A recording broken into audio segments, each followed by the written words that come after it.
for me, I don't know, it was just something that I was always decided that I'm going to do an MBA. There was no other degree in my mind. If you want to get into the business side of things, and if you want to progress in organization as a leader, it definitely, gives that stamp. Plus, it also builds a fantastic network because you are exposed to, the top brass. For example, I had somebody in my class who was working in the Ministry of Economics from Japan, and he was like my classmate. So it gives you access to, a lot of these kind of people who are actually very humble and, people who can really share their experience.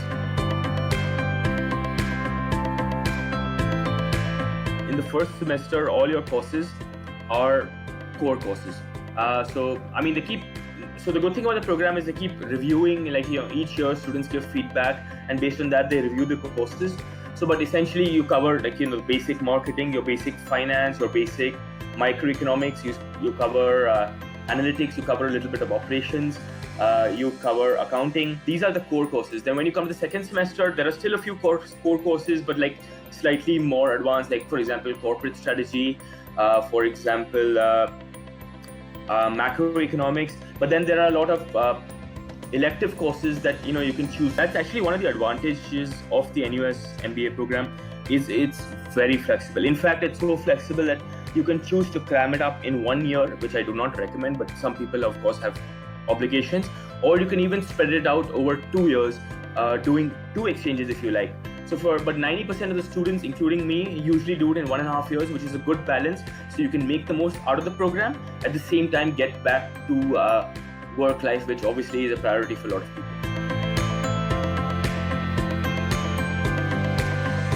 It is a busy course, and depending on what all you partake in, the level of busyness will vary.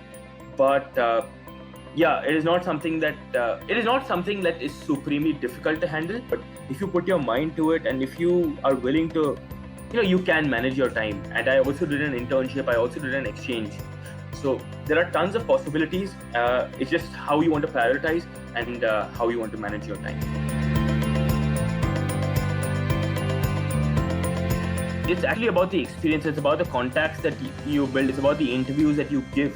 It's about the experiences that you share that really converts, because they know that you have a good aptitude if you're coming into an MBA. This is my belief.